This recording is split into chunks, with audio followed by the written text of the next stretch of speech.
시청자 여러분 안녕하십니까? 생생토론 조영호입니다.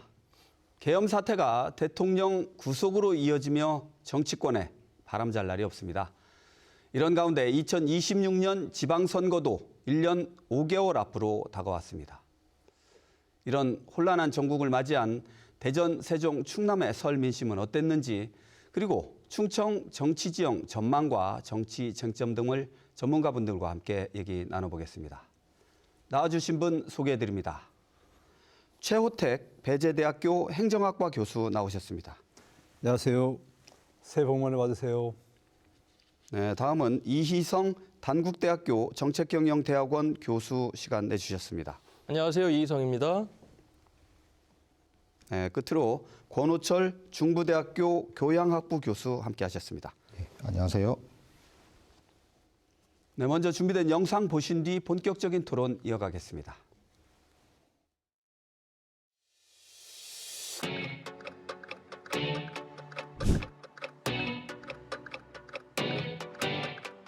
계엄 사태 이후 격차가 크게 벌어졌던 양당 지지율. 최근 다시 오차 범위 내로 좁혀졌습니다.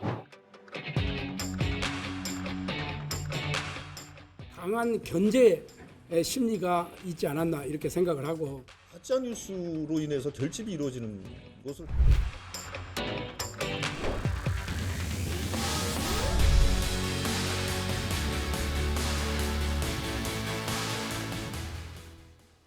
네, 먼저 본격적인 토론에 앞서 저희가 도입 영상에서 보여드렸던 여론조사 개요 간략하게 설명드립니다. 한국갤럽에서 지난해 말과 올해 초 이동통신 3사 제공 무선전화 가상번호 방식으로 무작위 추출 방식으로 전화조사원 인터뷰를 실시했는데요. 전국의 18세 이상 1,000여 명 안팎으로 조사를 했습니다. 95% 신뢰 수준의 플러스 마이너스 3.1포인트의 표본 오차를 보이고 있는데요. 자세한 사항은 중앙선거 여론조사 심의위원회 홈페이지를 통해 확인하실 수 있습니다. 네, 본격적인 토론 이어가겠습니다. 먼저 이번 설 연휴가 좀 길었는데 어떻게 잘 보내셨죠? 네. 먼저 이 설에 여러분들을 만나시다 보면 아무래도 뭐 관심 분야고 전문 분야시다 보니까 여러분들의 의견을 좀 많이 들으실 수 있을 것 같은데, 먼저 최 교수님, 이번에 좀 지인분들, 전문가분들, 다른 분들, 뭐 정치인도 만나셨을 텐데 좀 어떤 반응이었나요? 일단은 이번 설이 이제 상당히 좀 길었지 않습니까? 네. 그래서 저는 이제 설 되면은 좀 길면은 이제 처가집부터 갔다 네. 오거든요. 저희 네. 처가가 얼마 전에 대구시에 편입된 군입니다. 그래서 예.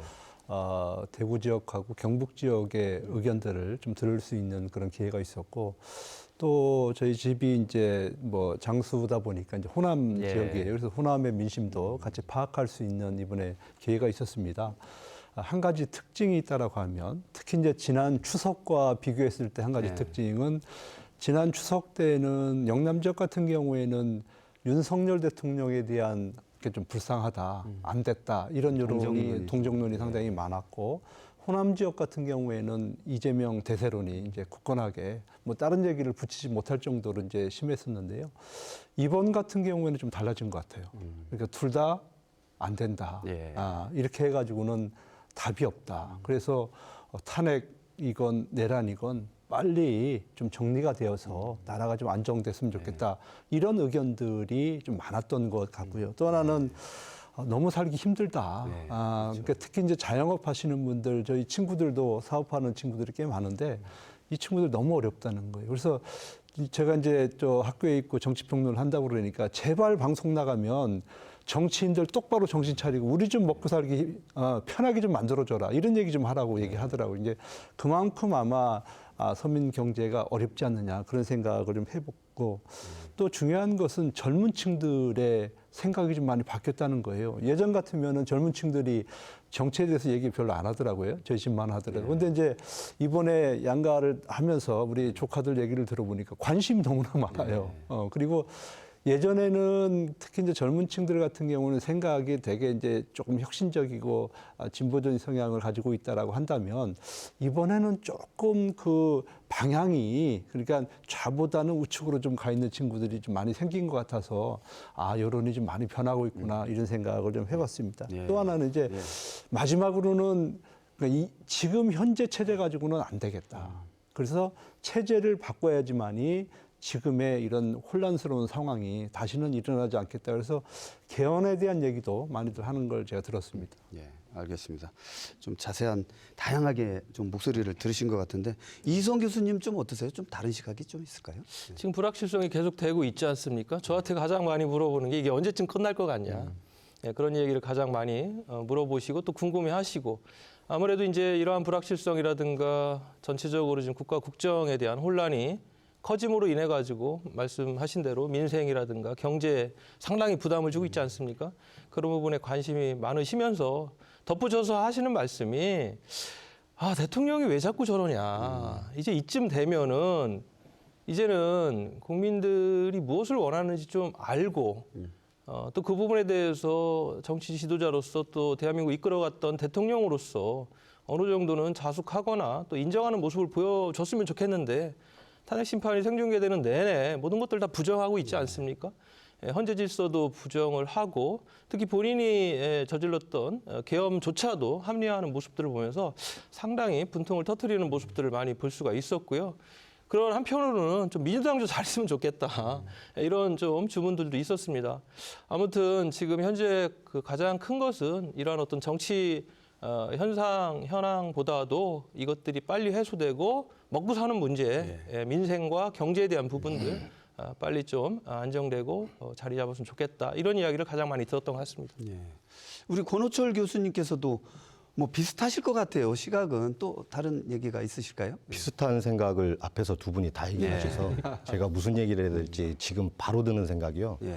지금 여야가 이번에 평가를 하는 걸 봤습니다. 이제 명절이 끝나고. 근데 여당에서는 본인들이 판단할 때는 이재명 대표에 대한 심판 여론이 좀 많이 있었다라는 것과 야당 입장에서는 이제는 정권 교체가 대세다. 뭐 이렇게 지금 큰 틀에서 이야기를 하는 걸 좀 들었는데요. 저는 우리 지금 두 분 교수님께서 다양한 목소리에 대해서 이야기를 좀 해주셨는데요. 전 그게 바로 진짜의 설 민심이었다고 봅니다. 그래서 저는 좀 지적을 해주고 싶은 게 뭐냐면 여당이든 야당이든 지금 국민들은 먹고 살기 힘들어서 굉장히 어렵게 생활을 하고 계십니다. 그렇기 때문에 이런 한 사안에 대해서도 다른 목소리를 낼 것이 아니라 좀 어떠한 형태가 됐든 좀 다양한 의견과 다양한 목소리를 내주셨으면 좋겠다. 그렇게 하는 당이 곧 민심을 얻을 것이다. 이렇게 말씀 좀 드리겠습니다. 예. 지금 정치권의 최대 관심사이자 우리 국민들의 뭐 다들 마찬가지시겠지만 이 과연 조기 대선의 가능성에 대해서 상당히 많은 촉각을 곤두세우고 있지 않습니까? 이 지역 정치권도 뭐 크게 다르지 않을 것 같은데 이 어떻게 보세요? 지금 조기 대선의 가능성에 대해서 먼저 최 교수님 뭐 어떻게 좀 분석이 가능할까요? 글쎄요, 이제 그거는 이제 오롯이 사실 이제 법원의 시간을 그렇죠. 우리가 기다릴 수밖에 없는 건데요. 그러나 지금 이제 여론의 동향이나 이런 걸 보면 사실은 뭐 이 조기 대선은 기정사실화되는 것 같은 이제 그런 분위기일 것 같아요. 다만 이제 시기가 이것이 이제 뭐 4월이 되느냐 아니면 뭐 6월이 되느냐 뭐 이걸 가지고서 이제 우리가 좀 따져봐야 될 것 같은데 자 그렇다면은 이제 중앙 정치는 이제 그렇다 치고요. 우리 이제 특히 이제 지역 같은 경우에는 이 문제에 어떻게 대응을 해야 되느냐. 그러니까 이 조기 대선이 온다라고 하는 것은 지역 입장에서 봤을 때는 뭔가를 이뤄내기 위한 하나의 어떤 절호의 기회가 되지 않겠습니까? 이제 그러려면 지역에 맞는 공약이라든지 아니면 그림이라든지 이런 것들을 좀 그려야 될 텐데 과연 우리 지금 자치단체에서는 또 지역 정치권에서는 이것을 그리고 있느냐 이거에 대한 생각은 조금 다른 것 같습니다. 어쨌든 간에 차제에 만약에 이제 조기 대선이 치른다라고 봤을 때 그러면 우리 지역에서 지금 뭘 원해야 되느냐 가장 중요한 것은 저는 이 세종시를 차제에 사실은 행정 수도로서의 지위를 정확하게 가질 수 있도록 그 각 후보들에게 그것을 이제 요구할 저는 필요가 있겠다. 근데 이 세종시 문제는 사실 간단한 문제는 아니에요. 그러니까 공약에 넣었다라고 그래서 이것이 꼭 뭐 실현된다라고 볼 수는 없는 거예요. 예전에 그 박근혜 전 대통령 탄핵 이후에 치러진 그 대선에서도 모든 후보가 개헌하겠다. 뭐 이런 얘기들 했었거든요. 그래서 이 세종시 문제도 그때는 우리 해결될 거라고 저는 봤지만은 그러나 이제 그때도 이 말로만 성대했던 그런 잔치였기 때문에 이번에도 아마 같은 일이 발생할 거라는 생각을 좀 해봅니다. 그래서 이 문제는 사실은 이제 개헌이 되지 않으면 세종시 문제는 저는 어렵다고 보거든요. 그래서 차제에 이런 혼란스러운 상황 속에서 사실은 국회가 중심 가지고 해야 될 것은 바로 이제 개헌에 대한 확실한 입장을 가지고서 좀 추진하는 노력들이 좀 필요하겠다는 생각도 좀 들겠고, 지금 또 지역에서 가장 큰 핫 이슈라고 할 수 있는 것은 충청권 메가시티하고 대전 충남 통합 문제예요. 이것도 앞으로 국가 특히 지역에 있어서는 이제 아주 중요한 문제이기도 한데, 왜 중요한가 하면은 지금 대한민국의 가장 큰 문제는 수도권 일극 체제라는 거고요. 그다음에 지역 소멸이라는 거예요. 이것에 대응하기 위해서 우리가 할 수 있는 어찌 보면 유일한 수단 중에 하나가 사실은 연합이고 통합이 되어서 이것이 규모의 경제를 만들지 않으면 앞으로의 경쟁력은 없다. 이런 차원에서 이제 추진하는 거잖아요. 그래서 이런 그림들을 대선이 치러진다면 공약으로 잘 녹아낼 수 있도록 그런 노력들이 좀 필요하겠고, 또 중요한 것 중에 하나는 지난 연말에 예산 전국 때 사실은 충청권의 중요한 예산들이 대부분 삭감이 됐거든요. 즉 현안 문제와 관련되는 예산들이. 그래서 과연 그런 것들이 다시 회복될 수 있을지, 또 회복을 위해서는 어떤 전략과 노력이 필요한 건지, 이런 고민들 좀 필요해 보입니다. 예. 네. 지금 최 교수님께서 조기 대선이 기정사실화되지 않느냐 이제 이런 말씀을 하시면서 지역 정치권이나 자치단체 차원의 어떤 준비를 해야 된다 이런 식으로 말씀을 해주신 것 같은데, 이희성 교수님께서는 어떻게 보세요? 이 지역의 정치 지형의 변화랄까요? 어떤 게 전망이 가능할까요? 지금 조기 대선 기정사실화해서 예. 좀 구체적으로 최 교수님께서 지역 현안에 대해서 말씀을 해주셨는데, 예. 최근에 이제 국민의힘의 어떤 메시지를 보면 이제 국민의힘도 탄핵을 어느 정도 받아들이면서 조기 대선을 준비하고 있구나라는 것들이 읽힙니다. 대표적인 것이 탄핵에 대한 정당성에 대해서 계속 공격을 합니다. 특히나 이제 헌법재판관들의 면면을 지금 이재명 대표하고 친분이 있다, 또 우리법 연구회 소속이다 이러면서 이념이라든가 성향까지도 지금 공격을 하면서 탄핵 정당성에 대해서 지금 어느 정도 본인들이 이제 좀 반론을 펼 수 있는 공간을 만들어 놓는 거예요. 이건 이제 조기 대선 때 본인들이 탄핵 세력으로서의 부정적인 부분들을 좀 상쇄시키겠다는 하나의 전략이거든요. 이런 모습들을 본다라는 것은 이제 조기 대선을 국민의힘 내부에서도 기정사실화하고 있다. 이렇게 읽을 수가 있겠고요. 그렇다면 조기 대선을 어떻게 준비해야 되는 것인가, 이런 문제에 있어서 사실은 조기 대선을 2월 말에 2월 말에 탄핵이 인용되느냐 아니면 3월에 인용되느냐에 따라서 5월 대선, 6월 대선 이게 약간 다릅니다. 그렇죠. 일단 시간에 대한 부분도 있지만 민주당 내에서 이재명 사법 리스크에 대한 여러 가지 지금 법적 문제도 얽혀 있지 않습니까? 이러한 부분들이 아마 설 연휴가 지나고 2월 달이 되면 헌법재판소의 탄핵 절차의 속도를 보면서 어느 정도 정리가 될 거예요.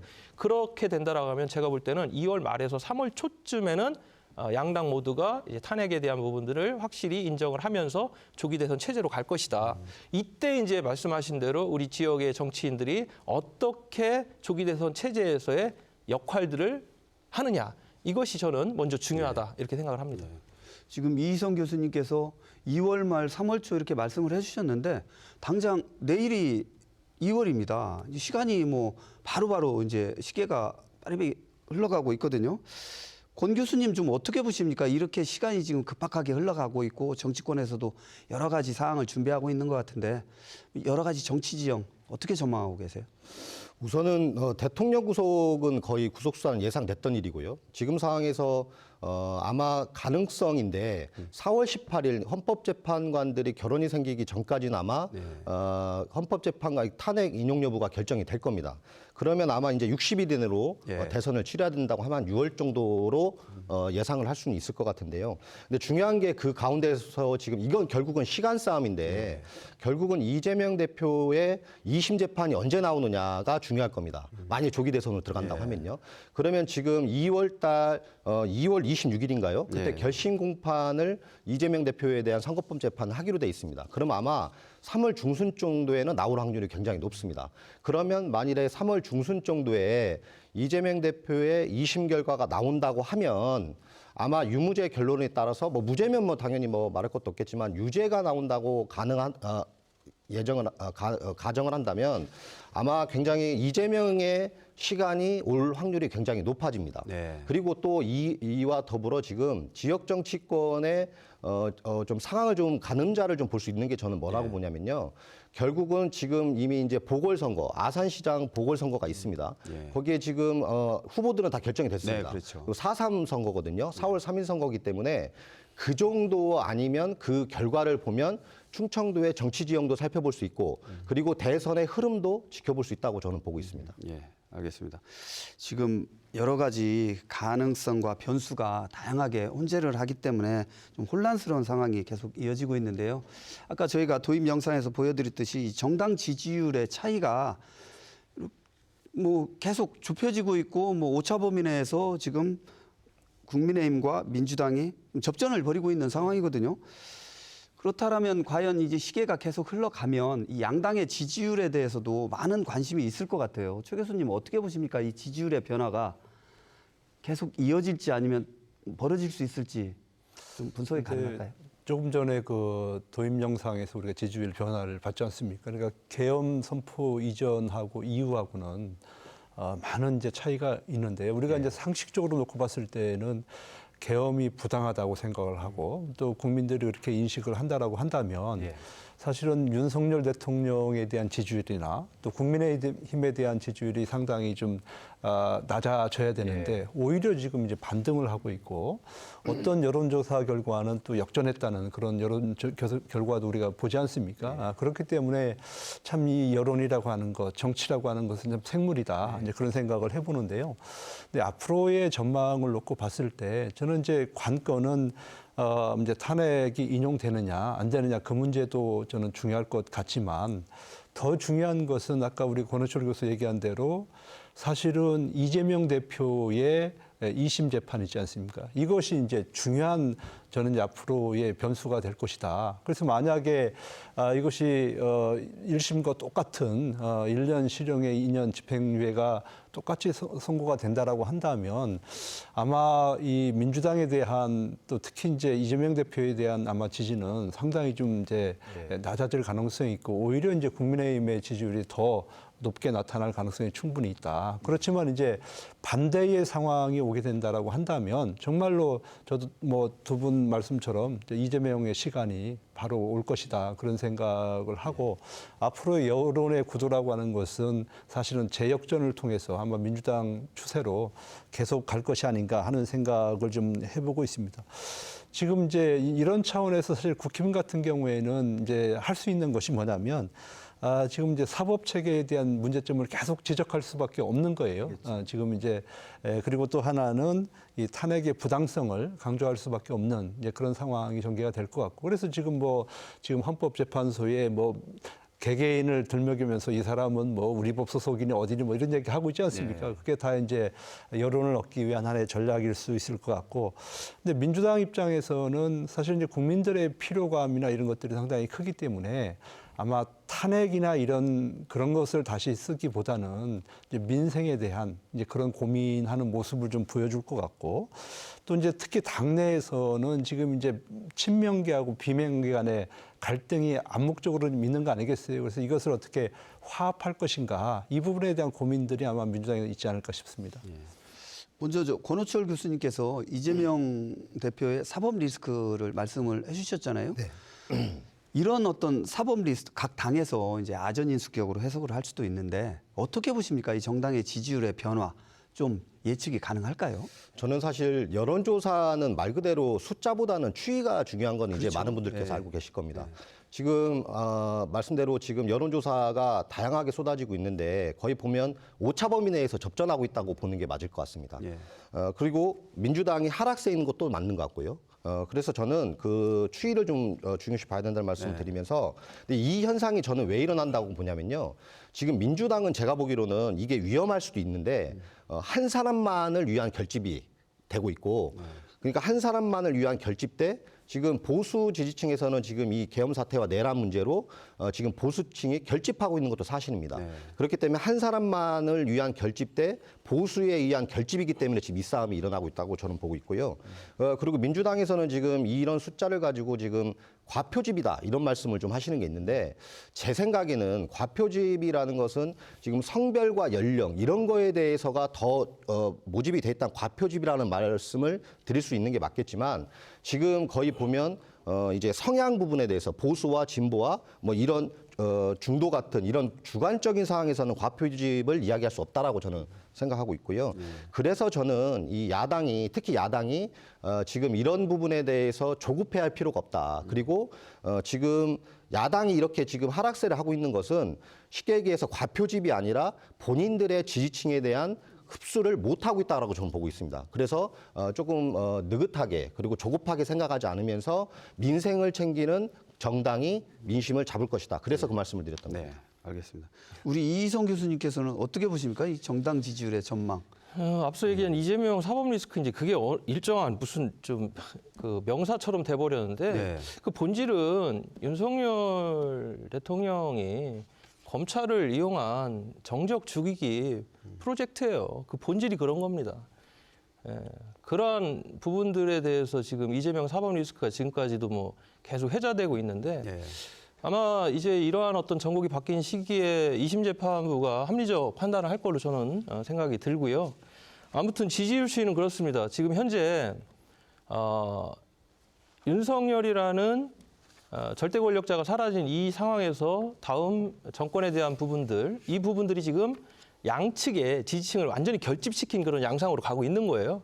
근데 여기에서 중요한 것은 양측, 100이라면 30대 30의 양측의 지지자들이 결집된 상태에서 중도층이 결국은 모든 것들에 대한 가장 큰 결정의 어떤 그런 부분인데, 중도층만을 대상으로 이 여론조사를 보면 좀 다르다는 거예요. 예. 국민의힘과 민주당, 특히 민주당이 2배 앞섭니다. 그리고 또 중도층에게 이 탄핵에 대한 의견을 물어보면 7대 3으로 탄핵의 찬성 비율이 높다라는 거예요. 결국은 결집된 양쪽에 30%만을 놓고 지금 지지율 추이가 박빙이다 또는 뭐 역전됐다 이렇게 얘기를 하지만, 실질적인 중도 성향이라고 응답한 이 응답자들만 본다면 이런 결과가 나온다는 거예요. 그렇기 때문에 지금 현재 윤석열 대통령을 비롯해서 국민의힘, 이러한 어떤 탄핵 세력들이 전방위적인 언론 플레이를 통해 가지고 어느 정도 그 효과를 본 건 사실이지만, 지금 현재 이 지지율이 저는 가장 고점일 것이다. 왜 그러냐면 다음 주부터 진행되는 2차 변론. 예. 여기 이제 증인들이 계엄 지휘부가 이제 다 나옵니다. 그렇죠. 예. 여인원 그리고 뭐 이진호 뭐 다 나옵니다. 특히 이제 홍장원 국정원 차장까지, 이상민 장관까지 이 일주일간에 이루어지는 그 2차 변론, 이게 사실은 여론에 굉장히 중요한 어떤 또 분기점이 될 것이다. 저는 그렇게 봅니다. 예, 알겠습니다. 지금까지 세 분의 말씀을 들어봤는데, 이 중앙 정치를 주 의제로 해서 말씀을 나눴어요. 근데 아무래도 우리 지역에서도 당장 4월 3일 날 재보궐선거가 있지 않습니까? 이 지역 정치에서도 사법 리스크가 계속 이어지고 있는 상황인데, 그 전현직의원이나 이 일부 단체장이 줄줄이 검찰 조사를 받거나 재판을 받으면서 지역 정치권 곳곳에서도 사법 리스트 문제가 발생하고 있습니다.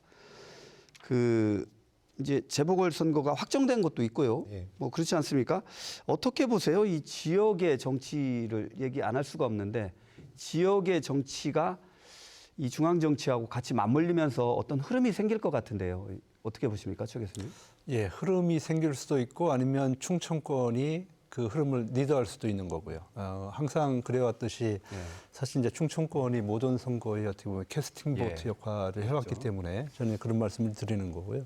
지금 이제 4월 3일 날 우리가 이제 재보궐 선거가 있고, 우리 충청 지역 같은 경우는 아산시장이 있고요. 그 다음에 유성 시의원 선거, 그 다음에 이제 이 당진 제2선거구인 그 충남 도의원 선거가 있어요. 그래서 여기에 지금 이제 유불리를 놓고 따져 본다면 저는 이제 아무래도 지금 현 상황 속에서는 충분히 저는 이제 뭐 민주당 쪽이 조금 유리할 것 같다는 생각은 들지만 이제 그럼에도 불구하고 지금 이제 탄핵이 어떻게 뭐 되느냐 이제 그 결과의 문제 또 이재명 대표의 2심 결과의 문제 이런 것들이 아마 복합적으로 작용할 것으로 보기는 하지만 그럼에도 불구하고 이번 치러지는 선거는 지방선거예요. 예. 그리고 이제 원인 제공자가 분명히 있고 예. 또 세금을 낭비한 측면이 있기 때문에 그 부분에 대한 지역민들의 저는 판단이 분명히 있을 것이다. 그런 생각을 좀 해보고 또 하나 이제 뭐 만약에 이제 조기 대선이나 또 이런 것들이 또 치러지게 되고 이렇게 한다면 아마 내년 그 지방선거는 이런 이제 복잡 다양한 상황들이 반영이 되기는 될 것 같아요.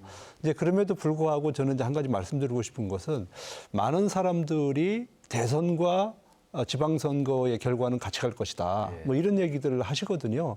근데 저는 조금 다르게 생각을 하는 게요. 왜냐하면은 계엄 전하고 지금 현재의 여론 추이를 보면 180도 바뀌었거든요. 그게 불과 2, 3개월밖에 안 됐어요. 그러나 대선이 치러지고 나서 만약에 조기 대선이 있다라고 가정했을 때 한 1년 정도의 시간이 있다가 지방선거가 있다라고 하는 거예요. 그렇기 때문에 그 여론이라고 하는 것은 얼마든지 저는 이제 변할 수 있기 때문에 그래서 앞으로 이런 복잡 다양한 것들을 우리가 좀 정확하게 좀 판단을 하고 또 지역에서나 뭐 정치권에서는 대응하지 않을까 싶기도 합니다. 예, 알겠습니다. 이희성 교수님께서는 어떻게 보세요? 이 4.3 지방선거를 앞둔 우리 지역의 정치 지형 전망이랄까요? 어떻게 보고 계십니까? 4월 2일이네요. 재보궐 4월 2일인가요? 4월 2일. 아, 그런가요? 예, 정정해 드립니다. 지금 4월 이제, 2일. 아산시장 선거가 확정이 돼서 이제 뭐 전만권 예. 천안 부시장하고 오세연 전 아산시장 이렇게 이제 양강구도로 선거가 치러질 것 같습니다. 현 구도에서는 뭐 민주당 후보가 좀 유리하다 뭐 이런 분석들이 있죠. 다만 이제 이게 또 하나의 변수라고 할까요? 지금 박상돈 천안시장이 예. 최종적으로 이제 직을 잃는 그런 어떤 판결을 받았습니다. 예. 물론 이제 재상고를 해서 또 2월 말까지 좀 그 부분에 대해서 예. 기다려서 그렇죠. 2월 말까지 결정이 안 나면 이제 4월 2일 날 재보궐 선거에는 이제 천안시장을 빠지게 되는데 예. 아산 천안이라는 지역이 굉장히 상징적이에요. 그리고 이제 재상고를 했지만 이게 이제 뒤집히기는 사실상 어렵거든요. 그렇다면 이제 양 그 시장이었던 박경기 시장과 박상돈 시장 충청도의 가장 큰 대도시의 이 국민의힘. 그럼 그에 대해서 책임론이 분명히 부각이 될 것이고 그러한 구도에서 사회 재보궐선거는 국민에게는 좀 불리하다. 그리고 이제 그 시기가 결국은 이제 조기 대선하고 좀 맞물려 있기 때문에 더 그럴 것 같습니다. 저는 그것보다도 조기 대선에서 어느 당이 패하든 패한 정당은 급속도로 분열될 수밖에 없고 그게 일종의 충청 지역을 기반으로 한 정계 개편으로 좀 갈 수밖에 없지 않냐. 그래서 내년에 있을 지방선거는 상당히 많은 변수들을 내재하고 있는 게 우리 충청 지역이다. 그리고 충청 지역에서는 끊임없이 메가시티가 됐든 대전 충남 행정통합론이 됐든 이러한 것들을 이장우 시장과 김태흠 지사가 부각을 시키면서 지역 정당론에 대한 불을 좀 지피고 있거든요. 그래서 저는 조기 대선과 내년에 이루어질 지방선거는 연동성보다는 각각의 변수들이 어떻게 화학적 작용을 할 것이다. 특히 충청 지역은 저는 그렇게 예측을 합니다. 네, 알겠습니다. 우리 권호철 교수님께서는 어떻게 보십니까? 저는 지금 조기 대선은 말 그대로 예측인 거고요. 지금 재보궐선거는 정해져 있지 않습니까? 그럼 지금 아산이라는 곳인데요. 아산시장은 쉽게 얘기해서 그런 내륙권은 말 그대로 지역에서 얼마나 인지도가 있는지가 굉장히 중요합니다. 그러면 지금 말 그대로 그러니까 대선과 저는 별개로 이야기를 드리는 겁니다. 했을 때 지금 아산 전 시장이 후보가 있는 민주당이 있고 당협위원장인 국민의힘 후보가 있는데 제가 봤을 때는 인지도 싸움이기 때문에 그거에 따라 향배가 왔다 갔다 할 수 있다라고 보고 있고요. 왜 그러냐면 충청도 민심은 지금 지지율도 전국 지역과 조금 다르게 가는 형상도 좀 있습니다. 그래서 충청도가 바로미터라고 할 수 있고요. 그리고 두 번째로 지금 이 지역 정치권도 지금 이 사법 리스크 아까 말씀하셨던 천안시장 관련돼서도 좀 이야기가 좀 많이 있는데 저는 이걸 좀 지적하고 싶습니다. 정치인들이 우선은 중앙이든 지역이든 당선되고 보자는 식의 이런 사고방식들이 좀 있어요. 그리고 두 번째 또 중요한 것은 이 정당에서 말 그대로 이런 선거법에 대한 교육을 철저히 하지 않고 있는 것도 사실입니다. 그렇기 때문에 저는 이런 사법 리스크를 중앙이든 지역이든 조금 해소하기 위해서라면 이런 선거법 교육도 당에서 제대로 시켜야 된다라는 말씀을 좀 드리고 싶습니다. 예, 알겠습니다. 이 우리 지역의 정치 얘기를 좀 얘기 나눠봤는데요. 이 조기 대선 가능성에 대해서 얘기가 이제 나오다 보니까 함께 나오는 얘기가 이 개헌론이에요. 같이 자연스럽게 이제 맞물리면서 얘기가 되고 있는 것 같은데 이 개헌의 필요성과 논의의 방향에 대해서는 어느 정도 인정을 하고 수긍을 하는 것 같은 분위기인데 이게 또 쉽지 않은 얘기지 않습니까? 그 실제 개헌 가능성에 대해서는 어떻게 보세요, 추 교수님? 지금 우리나라가 헌법이 이제 세워진 것은 1948년도에 우리가 이제 헌법을 만들었고 그리고 1987년까지 9번에 걸쳐서 이제 헌법 손질이 있었습니다. 그러나 이제 87년 이후에는 한 번도 개헌이 없었고요. 그래서 사실은 이제 우리가 입고 있는 이 헌법이라고 하는 옷이 정말 너무나 오래된 것이기 때문에 이제는 좀 바꿔야 된다라고 하는 그런 국민들의 여론이 좀 있는 것 같고 정치권에서도 이에 대한 논의가 지금 뜨겁게 달궈지고 있는 것 같아요.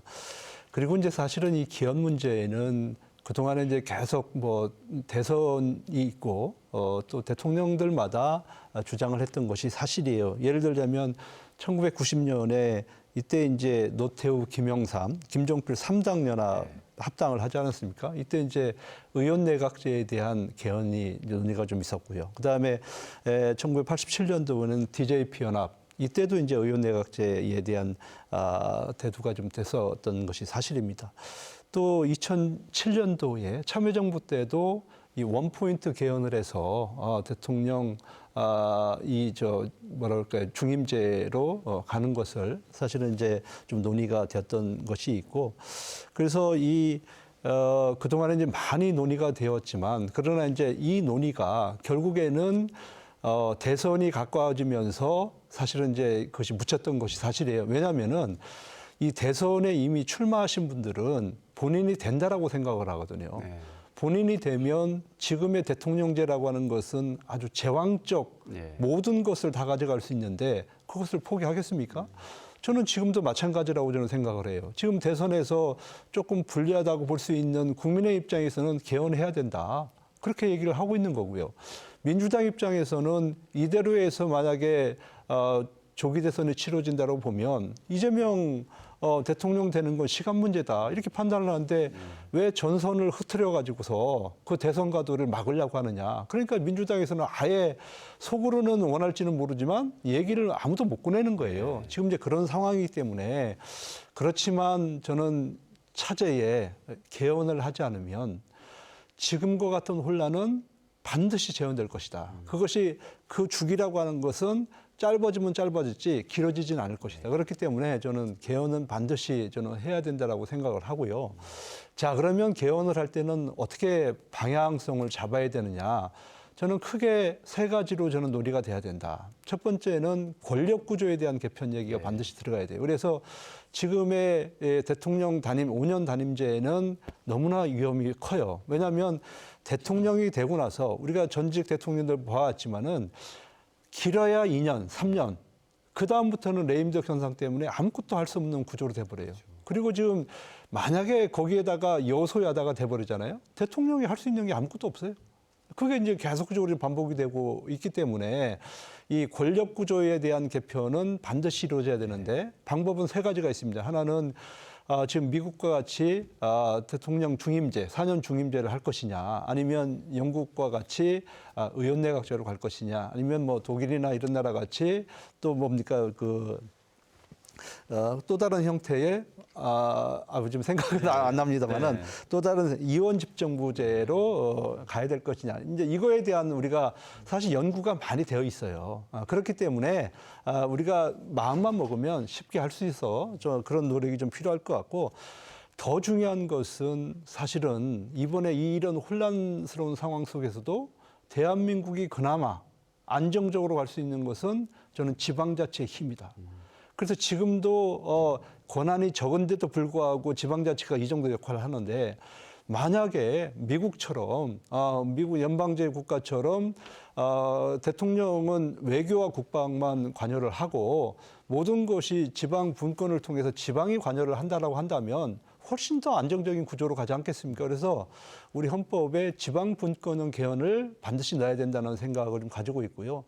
또 우리가 우리 지역적 입장도 그렇고 국가의 미래를 놓고 봤을 때 가장 우리가 해결해야 될 문제점 중에 하나는 뭐냐면 이 수도에 대한 문제를 분명히 짚고 넘어가야 된다. 그래서 과거에는 말도 안 되는 사실 이제 관습헌법에 의해서 수도가 서울에 있어야 된다 이런 얘기를 하고 있는데 그거는 제가 볼 때는 말이 안 돼요. 왜냐하면 법에 나와 있는 근거가 하나도 없기 때문에 그래서 만약에 개헌을 한다라고 놓고 봤을 때 개헌 안에는 분명히 수도에 관한 그런 내용이 포함돼야 된다. 그래서 이런 것들을 가지고서 저는 개헌이 이루어져야 된다 이런 생각을 가지고 있습니다. 예. 개헌 문제에 대해서 우리 최 교수님이 자세하게 설명을 해주셨는데 이 개헌이 뭐 그 여야의 협의 또는 합의가 있어야 가능한 사항 아니겠습니까? 이 교수님은 어떻게 보세요? 이 개헌의 가능성에 대해서? 이 시점에서 개헌 논의, 개헌에 불을 지필까? 그것도 국민의힘에서 예. 계엄 내란 탄핵 정국에서 국민의힘 여당이 개헌 이슈로 정치 담론에 대한 주도권을 지겠다. 예. 이런 의도가 깔려 있다고 저는 볼 수밖에 없고 또 내란 공범이라는 혐의에서 의도적으로 회피하기 위한 하나의 그러한 전략이다. 왜냐하면 이제 3년 임기제로 차기 대통령 뽑자는 거 아니겠습니까?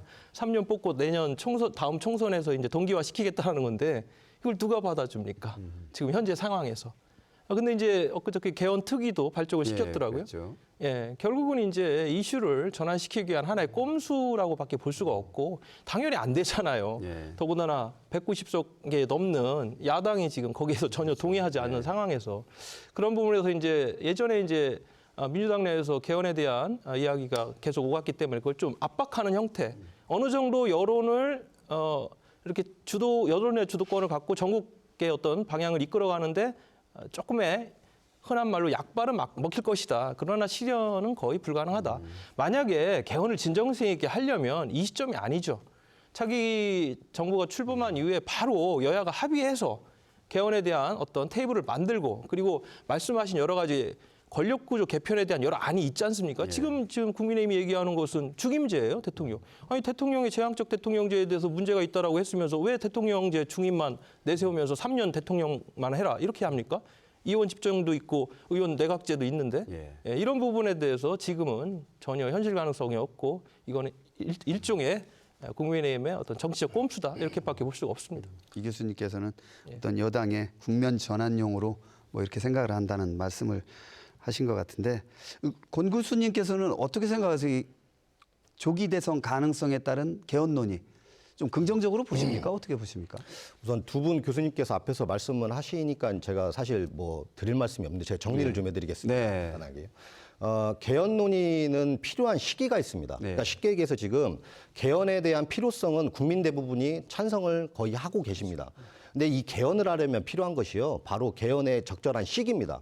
첫 번째로 가장 중요한 것은 이건 국민 투표가 있기 때문에 사회적 합의가 필요합니다. 그럼 시간이 당연히 필요하겠죠. 그리고 두 번째는 정치적으로 안정기에 해야 됩니다. 그리고 세 번째로 선거와 가까운 시기에는 할 수가 없습니다. 그러면 지금 보면 지금 과연 그 시기가 현재 시기가 어떨까요? 지금 될 수 없는 상황입니다. 선거도 가까이 있고 이런 지금 정치도 불안정인 시기이기 때문에 저는 그래서 이거는 개헌은 조금 어렵다라고 보고 있고 그래도 한 발 나아가려면 이제라도 개헌에 대해서는 합의를 하고 새로 시작되는 임기 초나 중반에 국민투표를 할 수 있는 절차대로 진행을 해야 된다. 이렇게 말씀드리겠습니다. 네, 알겠습니다. 지금 개헌 얘기 나오면서 그 최 교수님께서 우리 세종시 얘기를 해주셨어요.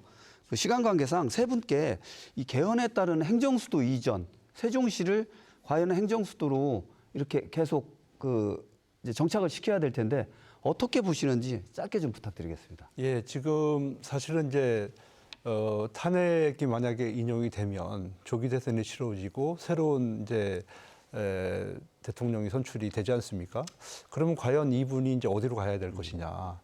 지금 청와대는 이미 국민들이 사용을 하고 있는데 거기에 다시 돌아가는 건 현실적으로 어렵다. 우리가 이제 마치 지금 우리 그 인근에 있는 청남대 있지 않습니까? 거기 만약에 우리가 다시 뺏어가지고 이거 대통령 별장으로 쓸 거야. 네. 그러면 국민들이 동의하겠습니까? 그건 어려운 문제일 것 같고요. 지금 용산 같은 경우에는 탄핵이 인용되었기 때문에 사실 그곳에 누구도 가고 싶지는 않을 것 같아요. 그렇기 때문에 이제 새로운 대안을 모색을 해야 되는데 그러면 잘 준비되어 있는 이미 다 모든 절차들이 지금 착착 진행되어서 한 곳은 국회 같은 경우에는 2031년도에 또 대통령 제2집무실 같은 경우는 2028년도에 사실 이제 완공이 되는 거 아니겠습니까? 계획대로 간다라고 한다면. 그러면 이것을 예산만 투입하면 얼마든지 지금 당길 수가 있다고 저는 생각을 좀 하고 있습니다. 그래서 아마 여야 대통령 누구나 세종시에 대한 얘기는 충분히 저는 할 거라고 지금 보는 거고요. 그래서 차제에 사실은 이제 이것이 현실 가능화 될 수 있도록 지역에서는 바짝 또 좀 신경을 좀 써야 될 것 같고 지금 지역의 국회의원들이 28분이 지금 계시지 않습니까? 충청권에. 그래서 이분들 대부분이 지금 이제 거대 야당에 소속돼 있기 때문에 그분들이 힘만 쓴다면 저는 충분히 명분도 있고 가능하기 때문에 가능하다고 보는 거예요. 그래서 차제에 이것을 놓치게 되면 또 한참 더 이렇게 가야 되는 부분이 있기 때문에 서울 수도권은 경제 수도로 만들고 충청은 특히 이제 세종 같은 경우는 행정 수도로 만들어서 정말 대한민국의 미래를 우리가 다시 한번 설계를 해야 된다. 그런 생각을 가지고 있습니다. 알겠습니다. 이희성 교수님께서는 세종시의 행정수도 완성 어떻게 전망하세요? 뭐 시대적 당위성은 분명히 있고 지금 말씀하신 그런 논리적 당위성도 있다고 보여집니다. 예. 그러나 그러기 위해서는 정부 그리고 정치권, 국회 이 세 주체가 이제 동일한 어떤 생각을 가지고 추진해야 되는데 이 힘을 모으는 게 참 어렵죠. 그리고 전체적으로 보면은 지금 수도라는 것에 대한 상징성도 있지 않습니까? 예. 또 대부분 수도권에 이제 국회의원들이 많이 있기 때문에 그에 대한 부분들을 세종으로 이전하는데 걸림돌이 될 수밖에 없고 아마 이제 그냥 저는 객관적으로 볼 때 청와대로 다시 돌아가는 게 쉽지 세종으로 국회와 대통령실을 완전히 이전한다는 건 더 어려운 것 같아요. 또 개헌에 대한 문제도 있고 다만 이 지역에서는 그러한 당위성을 설파하면서 계속적으로 어떤 국가 균형 발전이라든가 미국의 워싱턴 DC 같은 그런 모델들을 좀 추진해야 된다. 이런 목소리를 높일 필요가 있다. 저는 그렇게 봅니다. 네, 알겠습니다. 우리 권호철 교수님께서도 행정수도 세종시의 행정수도 완성 어떻게 보십니까? 하기로 했으면 하면 됐었던 겁니다. 지금 상황에서도 이런 이야기를 계속 하고 있다는 현실이 참 안타깝고요. 그래서 행정수도 완성은 무조건 해야 될 일이라고 바라보고 있는데 저는 여기서 한 가지 좀 말씀드리고 싶은 게 뭐냐면요. 지역 현안에는 여야가 없습니다. 그리고 지금 여당은 지금 눈치 볼 대통령도 없지 않습니까? 그렇기 때문에 정부 눈치 보지 않았으면 좋겠고요. 특히 지역의 정치권인 거대 야당의 민주당 의원들도 지금 자칫하면 지금 수도권 의원들이 지금 민주당은 다수가 하고 있습니다. 그렇기 때문에 지금 똘똘 뭉쳐서 지역 현안에는 여야가 없다라는 자세로 임해야 된다. 이렇게 말씀드리고 싶습니다. 알겠습니다. 저희가 준비한 시간이 거의 막바지에 접어들었는데요. 이 세 분께 공통적으로 설 이후 충청 민심을 가를 주요 쟁점에 대해서 핵심 키워드 먼저 최 교수님께서 정리 좀 한번 해주시죠.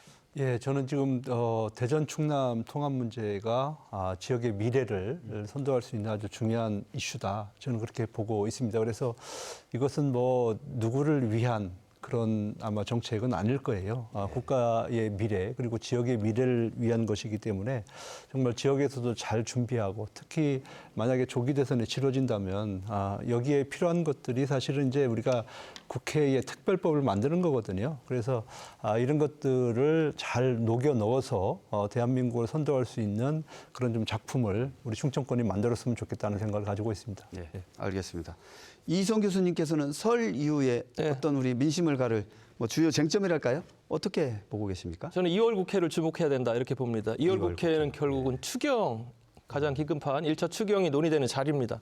여기에서 뭐 행정 통합이 됐든 또는 우리가 트램에 대한 예산도 많이 깎였지 않습니까? R&D 예산 복원이라든가 이런 현안들을 결국 지역 정치권이 똘똘 뭉쳐서 2월 국회 중요합니다. 이때 충청권 현안에 대한 문제들을 풀 수 있는 그러한 중요한 기회로 삼아야 됩니다. 예, 알겠습니다. 이 설 이후에 어떤 지역의 정치권이라든지 행정력이 좀 똘똘 뭉쳐서 좀 지역 발전을 견인할 수 있는 그런 게 있으면 좋겠다 이런 말씀이신 것 같은데요. 우리 권호철 교수님께서는 설 이후에 충청 민심을 가른 주요 쟁점 좀 어떻게 보고 계시는지 좀 자세하게 설명해 우선 주시죠. 지금 광역단체장들이 충청도가 지금 전부가 국민의힘 네, 그렇죠. 시장 시도지사인데요. 이분들이 충청광역 그 메가시티 관련돼서 광역연합에서 일들도 많이 하고 계시고 대전 충남 행정 통합도 하고 있는 부분도 쟁점이 될 것인데요. 저는 이분들이 최근에 1월 23일에 윤석열 대통령에 대한 입장을 옹호하는 듯한 발언을 했습니다. 그리고 최근에는 면회도 가겠다고 이야기를 하고 있거든요. 뭐 물론 좋습니다. 그거는 뭐 본인의 정당과 정파에 따라서 할 수 있지만 지금 충청도 민심에 대한 그리고 충청도 현안에 대해서 된 게 거의 없습니다. 저는 이런 부분을 조금 더 착실하게 챙기셨으면 좋겠다라는 말씀드리겠습니다. 네, 알겠습니다. 세 분 좋은 말씀 감사드립니다. 토론을 마무리할 시간입니다. 현직 대통령이 구속 기소되는 초유의 상황 속에서 설 연휴 이후 민심의 향방에 관심과 시선이 쏠리고 있습니다. 국민의 목소리를 엄중히 듣고 민생과 경제를 회복시키는 데 집중하길 바랍니다. 오늘 토론 여기서 마무리하겠습니다. 준비한 세 분 수고하셨고요. 시청해 주신 여러분 감사합니다.